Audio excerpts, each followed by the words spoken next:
The warning came on a quiet Tuesday morning. Jiwan sat at his command station, coffee halfway to his lips when the alert flashed across his screen. At first, he thought it was a drill. Solar flares happened all the time, but as the data poured in, his blood turned cold. This was no ordinary flare. This was the nightmare scenario scientists had warned about for decades. "Get the Defense Council online now," Jiwan ordered, his voice steady despite the fear gripping his chest. "And contact the Concord representatives." Within the hour, the world's leaders gathered virtually as Jiwan presented the grim data. The sun had betrayed them. A massive coronal mass ejection unlike anything recorded in human history was heading straight for Earth. When it hit, the radiation would scorch the planet's surface. "How long do we have?" asked President Mina. 5 days, Jiwan replied. "Maybe 6. The room fell silent. 6 days to save humanity. Admiral Taeyong entered the meeting late, his uniform wrinkled from a sleepless night. "Operation Exodus is our only option," he said. "We activate the Mars colonies and launch every deep space arc we have." "How many can we save?" someone asked. Taeyong looked down at his tablet. "With full capacity, 7 million, maybe 8. 8 million out of 11 billion. The news broke worldwide within hours. Panic erupted across every continent. The Exodus lottery system crashed as billions tried to claim spots meant for millions. In orbit, the alien ships of the Galactic Concord watched.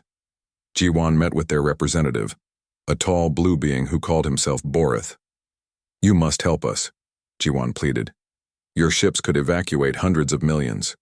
Borith's face showed what might have been sadness. "The Concord cannot interfere in natural planetary events. Protocol 7 is clear. This is genocide by inaction." "It is the natural order," Borith replied softly. "All species face extinction tests. Few pass."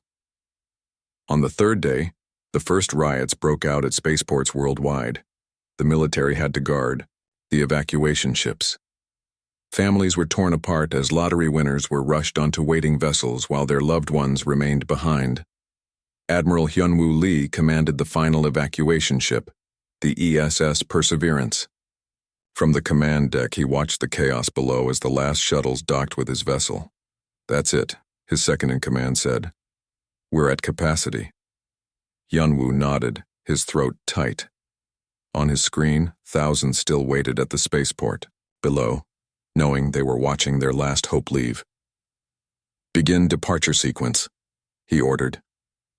As the Perseverance broke orbit, Hyunwoo looked back at the blue planet through the view screen. Earth looked so peaceful from space. It was hard to believe it would soon become a radiation-scorched wasteland. "Set course for Colony Alpha," he ordered, "and may God forgive us for those we left behind." In his observation vessel, Borith recorded everything. The Xenohistorian had been assigned to document humanity's final chapter for the Concord archives. He watched as the last human ships scattered into deep space, heading for Mars or the distant colony sites. "Such a waste," his assistant said. "Perhaps," Borith replied. "But they had such promising technology. Their quantum theories were particularly interesting. When the solar storm hit Earth, it was more violent than even the worst predictions. The planet's magnetic field collapsed under the onslaught. Communications from the surface ceased entirely within hours. The scattered human colonies tried to establish contact with each other, but with Earth gone, they had lost their central hub. One by one, they faced their own disasters: resource shortages, life support failures, disease outbreaks. The Concord monitored their decline over decades. Some colonies lasted longer than others. Mars held out for nearly 50 years before a dust storm damaged their main oxygen generators beyond repair. The ESS Perseverance sent its final transmission 97 years after the Exodus. Fuel cells, failing. Life support critical. To anyone who hears this, remember us. Then silence. 300 years later, the Galactic Concord officially declared humanity extinct. Borith, now ancient even by his species' standards, filed the final entry in his Encyclopedia of Human Civilization. What nobody knew was that, Deep beneath the lunar surface, in a bunker shielded from all scans, Admiral Hyunwoo Lee slept in a stasis pod, and he was not alone. Thousands more slept alongside him, while an artificial intelligence named Hana watched over them, waiting for the perfect moment to reawaken the last children of Earth. Humanity wasn't gone. It was hiding, and planning its return. 300 years passed since Earth fell silent. The Great Hall of the Galactic Concord buzzed with voices as representatives from 17 species debated the fate of the abandoned blue planet. Doroth of the Vexnar stood at the center platform, his scaled skin gleaming under the lights. Earth has been empty for centuries. Its radiation levels have dropped. Plants and animals have returned. We claim it for colonization by right of discovery. Murmurs filled the chamber. The Vexnar were known for their aggressive expansion. Many smaller species feared their growing power. In the back row, ancient historian Borth watched through cloudy eyes. His blue skin had faded to pale gray with age. He had spent his entire career documenting the rise and fall of humanity. Now he felt a strange duty to speak for those who could not. "We should proceed with caution," Borth called out, his voice weak but carrying across the suddenly quiet room. "These signals we detected near the old human territories deserve investigation." Dorothy snorted. "Space noise, random emissions from dying satellites, nothing more." But the council leader, a wise Trellin named Vishar, raised her hand for silence. Historian Borth has devoted his life to studying human civilization. If he believes these signals warrant investigation, we should listen. Captain Minji Kang stood at attention when summoned before the council. Her sleek Concord uniform marked her as one of their finest science vessel commanders. "Captain, you will take the Seeker of Truth to investigate these anomalies," Vischer ordered. "If they prove meaningless, the council will vote on the Vexnar proposal upon your return." Doroth glared but said nothing. The council's decision was funnel. Later that evening, Minji met with her senior officers to discuss the mission. Most viewed it as a waste of time, but regulations demanded they bring an expert on human technology. "Dr. Sunwoo is waiting in your office, Captain," her aide reported. "She's the foremost authority on human quantum systems." Dr. Yunjin Sunwoo sat calmly when Minji entered. Something about the woman seemed unusual. Her features were delicate, yet strong, her eyes sharp and knowing. "Thank you for joining this mission on short notice," Minji said. Yunjin smiled. "I've waited a long time for these signals, Captain." "You expected them?" "Let's just say I've always believed humanity was more resourceful than the history books suggest." The Seeker of Truth departed the next morning. As they traveled toward the source of the mysterious signals, the crew noticed strange distortions in their scanning equipment. "It's like something's bending space around us," complained Navigation Officer Taiho. "Our sensors keep glitching." Yunjin offered to help. Her fingers moved with surprising speed across the control panel. "Try now." The sensors suddenly cleared, revealing what appeared to be a fold in space itself, a hidden pocket in the fabric of reality. And within it, something massive. "That's impossible," whispered Taiho. "That's a station, but it would require technology far beyond what humans possessed." The structure was enormous, a series of interlocking rings nearly 5 kilometers across. It rotated slowly, generating artificial gravity. Its design was unlike anything in Concord records. "Open a channel," ordered Minji, her heart racing. Before she could speak, a voice came through their system, speaking perfect Concord standard. "Concord, Vessel Seeker of Truth, this is New Terran Station Horizon. We've been expecting you." The crew froze in shock. Humans. Alive. When they docked, a delegation met them inside the airlock. Their leader wore a sleek uniform with an unfamiliar insignia, a phoenix rising from Earth's silhouette. "I am General Jaehyun Ryu of the New Terran Federation. Welcome aboard." Minji could barely find her voice. "How is this possible? Humanity was declared extinct centuries ago." "A useful fiction," Jaehyun replied with a slight smile. "We let the Concord believe what it wanted while we rebuilt in secret." To everyone's shock, Dr. Yunjin stepped forward and embraced the general. The infiltration was successful, she reported, removing something from behind her ear, a device that had subtly altered her appearance. The Conquered remains unaware of our full extent. Well done, Commander, Jae-hyun said proudly. Minji's hand moved to her weapon, but Yunjin raised her. Hands in peace. We mean no harm, Captain. We needed to understand the Concord before revealing ourselves. As they were escorted deeper into the station, the Concord officers gasped at what they saw. Thousands of humans moved purposefully through the massive structure. Children played in park-like areas under artificial sunlight. It was an entire civilization, hidden all this time. In the central command center, a holographic display showed hundreds of interconnected star systems, the true extent of human territory concealed behind spatial folds and dimensional barriers. A soft female voice spoke from all around them. Welcome to New Terra, Captain Minji. This is Hana, Jae-hyun explained.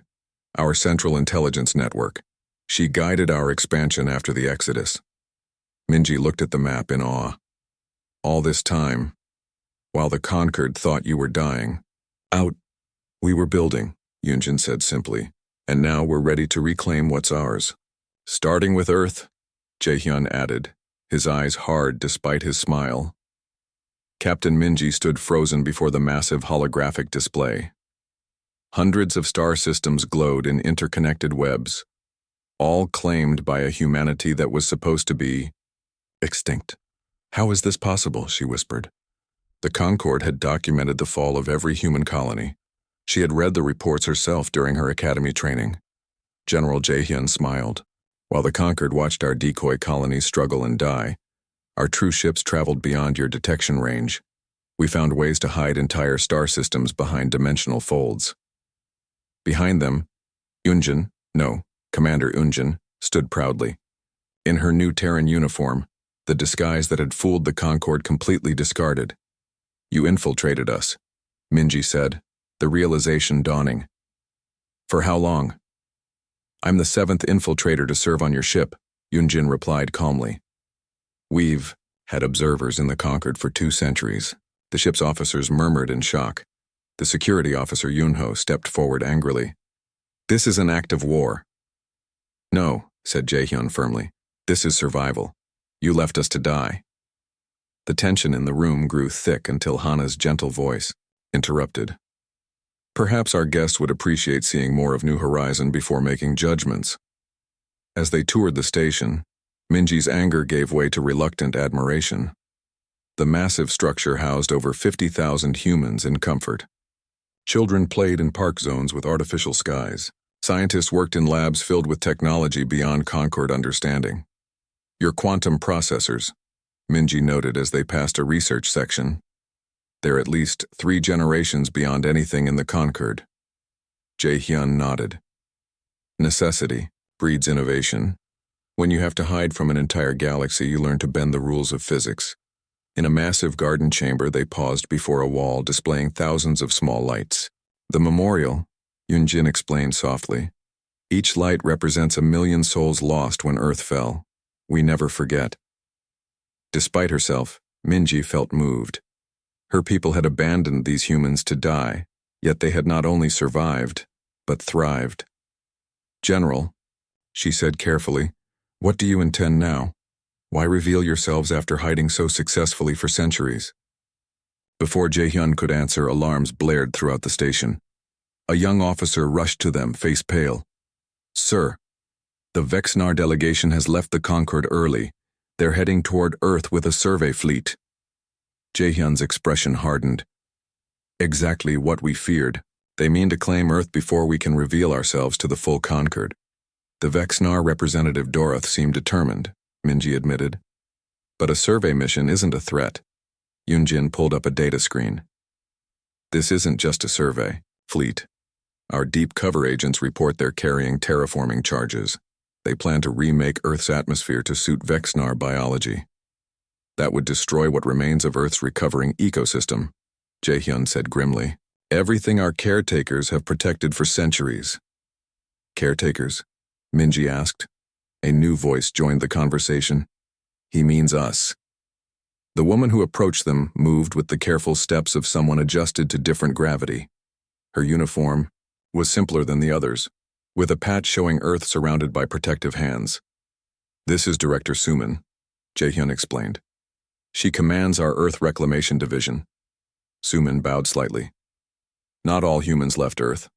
Some of us remained, in deep bunkers maintaining seed vaults and DNA banks, monitoring the healing process. For 11 generations my ancestors have lived beneath Earth's surface waiting, and now the Vexnar threaten everything they've protected," Yunjin added. Minji felt caught between worlds. Her duty to the Concord pulled one way, but she couldn't ignore the injustice before her. "The Conquered doesn't know your people still exist," she said slowly. "If you suddenly appear and attack a Conquered member species, you'll start a war." "We don't want war," Jae-hyun insisted. "We want recognition and our homeworld." Hana's voice joined the conversation, her holographic form appearing beside them, a woman composed of light and data. "Captain Minji, you now face a choice. Return to the Conquered with news of our existence or join us in preventing an ecological disaster on Earth." "You're asking me to betray my oath," Minji said. "I'm asking you to uphold its true meaning," Hana countered. "Peace and protection for all sentient life, including humans." The decision weighed heavily on Minji. Finally, she turned to her officers. "What we've discovered changes everything we thought we knew about humanity. I can't, in good conscience, allow the Vexnar to destroy Earth's biosphere when its rightful inheritors still live." Yunho, the security officer who had been most suspicious, surprisingly nodded. "The Concord was founded on principles of justice. There is no justice in what happened to humanity, nor in what the Vexnar now intend." Minji faced Jae-hyun. "My ship and crew are at your disposal, General. But I have one condition: we try diplomacy before force." "Agreed," Jae-hyun said, extending his hand in the ancient human gesture of agreement. As they shook hands, Hana displayed a new hologram, Earth, beautiful and blue, partially healed after 3 centuries. "It's time," Jae-hyun said softly, "for humanity to come home." News of humanity's survival spread through the Concord like wildfire. Emergency sessions were called. Security protocols were activated. Species that had colonized former human territories suddenly faced an uncomfortable question. What if the original owners wanted their worlds back? The Vexnar took immediate action. Without waiting for Concord approval, Commander Zirek ordered an attack on the newly revealed human outpost near the Cygnus Rift. "Strike hard and fast," he told his fleet captains. "Show these ghost humans that 300 years haven't weakened our resolve." The Vexnar battle group dropped out of faster-than-light travel near the human station. 5 heavy cruisers against what appeared to be a lightly defended research post. The battle should have lasted minutes. It lasted seconds. As the Vexnar ships prepared to fire, space itself seemed to ripple around them. 3 sleek vessels appeared literally behind the Vexnar formation, somehow passing through their shields as if they weren't there. "Impossible," whispered Commander Zirek as his tactical display showed human ships inside his defensive perimeter. The human vessels fired once each, not with beam weapons or missiles, but with something that sent waves of golden energy washing over the Vexnar ships. Systems failed, engines died, weapons went offline. In the command center of the new Terran defense vessel reclamation, Admiral Junseo watched calmly as the enemy fleet drifted powerless. "Send the message," he ordered. "On." The crippled Vexnar flagship, Commander Zirek, received the transmission. "This was a demonstration, not a battle. Return to your territory. Earth is under human protection now." At the emergency Concord session, representatives from 17 species argued furiously. The chamber was in chaos until Ambassador Do-hyun entered. The human delegate walked calmly to the center platform, his simple gray uniform a contrast to the elaborate dress of other species. "The new Terran Federation extends greetings to the Galactic Concord," he began, his voice somehow carrying over the noise without seeming raised. "We come not for war, but to reclaim our rightful place among the stars." "You come with weapons that bypass our strongest defenses," shouted the Vexnar representative. "We come with technology we developed while hiding from extinction." Do-hyun corrected. Technology we used to disable, not destroy your warships. The Trellin Council leader Vishar raised her hand for silence. Ambassador Do-hyun, your people's survival is remarkable, but your sudden appearance and demonstration of superior military technology has created fear. We understand, Do-hyun replied. But we must be clear. We have not returned to conquer. We have returned to reclaim one world only, Earth, our ancestral home. This caused new shouts of protest, particularly from the Vexnar section. Their claim to Earth was weeks away from formal approval. On the Seeker of Truth, now in orbit around New Horizon Station, Captain Minji watched the Concorde proceedings via transmission. Next to her stood Commander Yoonjin, now openly serving as a human liaison. It's not going well, Minji observed. The Vexnar are pushing for sanctions against your people. Yoonjin's expression remained calm. We expected resistance, but we didn't expect what our scouts just discovered. She brought up a tactical display showing Earth's solar system. A fleet of Vexnar ships was already approaching the blue planet. They sent a Black Ops fleet 3 days ago, Yoonjin explained, before the Concorde could rule on their petition. What are they planning? Minji asked, dreading the answer. Our intelligence suggests they're carrying atmosphere processors designed to increase carbon dioxide levels by 300% and introduce sulfur compounds. It would make Earth perfect for Vexnar biology. And lethal for most Earth species, Minji realized with horror. And for the human caretakers. Yoonjin nodded grimly.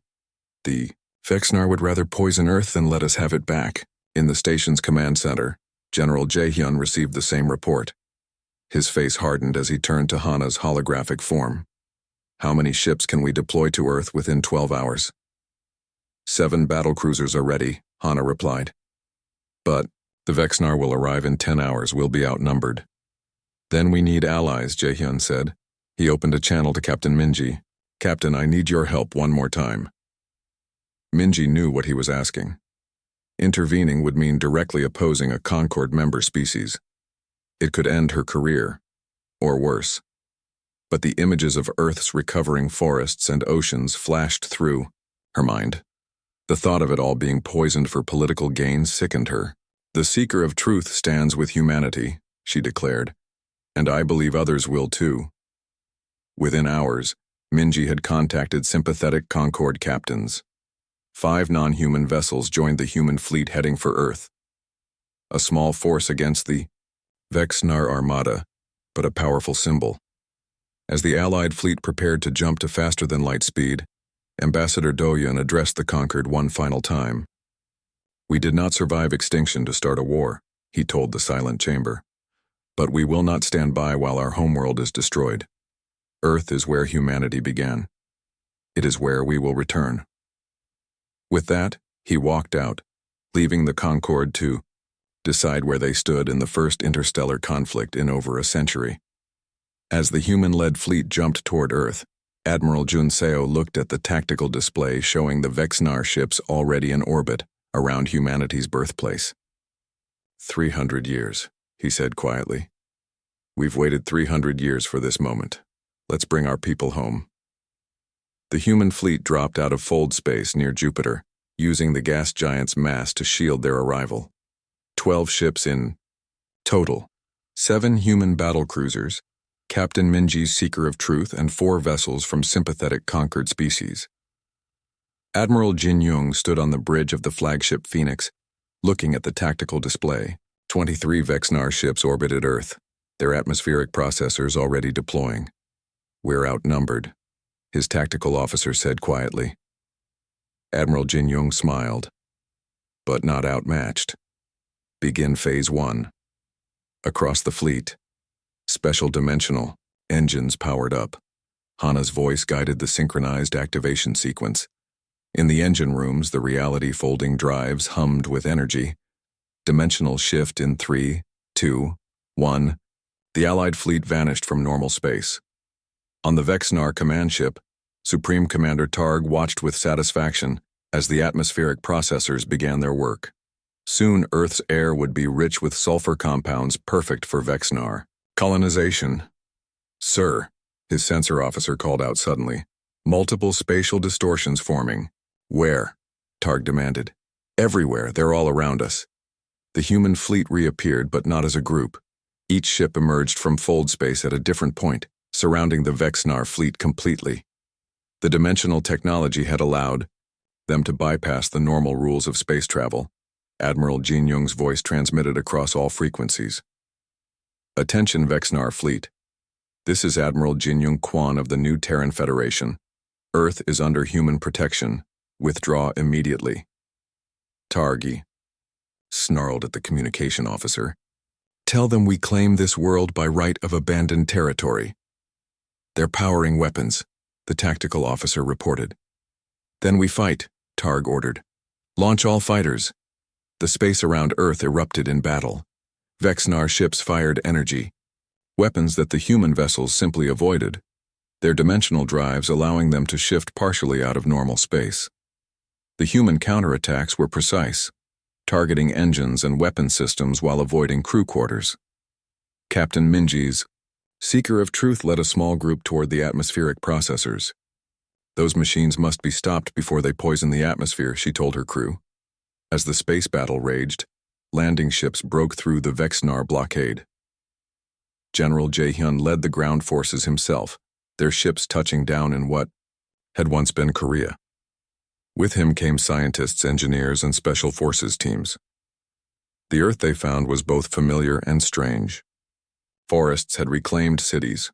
Wild animals roamed freely through abandoned streets. The radiation was long gone, leaving a world slowly healing itself. Set up the perimeter, Jae-hyun ordered, and begin scanning for underground structures. They didn't have to search long. As the team approached the ruins of an old museum, a section of ground slid open. Men and women in simple uniforms emerged, their eyes wide at the sight of the newcomers. An older woman stepped forward. I am Minseo, Chief Guardian of Earth Sanctuary 7. Are you really from the stars? Jae-hyun removed his helmet, tears forming in his eyes. We are human, like you. We've come home. The reunion was emotional but brief. The Vexnar had detected the landing and were sending ground forces to eliminate the humans. In orbit, the battle had turned. The human ship's superior technology was winning against the Vexnar's greater numbers. 5 enemy ships had already retreated, and several more drifted powerless. Admiral Jin Young received the message he'd been waiting for. Atmospheric processors neutralized. Earth's biosphere is safe. Now he gave the order he'd prepared for years. All ships, execute final reclamation protocol. The remaining human vessels positioned themselves around Earth in a precise formation. Energy began to flow between them, creating a network that surrounded the planet. From each ship, golden beams connected to form a perfect geodesic pattern. What are they doing? Supreme Commander Targ demanded. His science officer stared at the readings in disbelief. They're creating some kind of planetary shield. Nothing like I've ever seen. On Earth's surface, Jae-hyun and Minseo stood together as the sky lit up with the golden network. The dimensional shield, Jae-hyun explained. It will protect Earth from any future attack. You came back for us, Minseo said softly, still struggling to believe it. All these generations we kept the faith that someday humans would return from the stars. We never forgot our home, Jae-hyun replied. With the shield in place and the Vexnar fleet retreating in defeat, Admiral Jin Young sent a message to the Galactic Concord. Earth is reclaimed by its rightful inhabitants. We seek peace, but we will defend our homeworld. 3 days later, a Concord diplomatic vessel arrived. The council leader Vishar herself came to Earth's surface to meet with human leaders. In the rebuilt meeting hall of what had once been Seoul, representatives from Earth's sanctuaries joined those from the star colonies. Vishar formally recognized humanity's claim to Earth and offered full membership in the Galactic Concord. Your people have shown remarkable resilience, she told Ambassador Do-hyun. The Concord will be stronger with humanity's return. As celebrations began around the world, Admiral Hyun-woo Lee watched from the lunar observation base. After 3 centuries in stasis, he had lived to see Earth reclaimed. Was it worth the wait? Hana asked, her holographic form standing beside him. The old admiral smiled as he watched the lights of new human settlements begin to shine on the night side of Earth. Every second, he whispered, we've come home.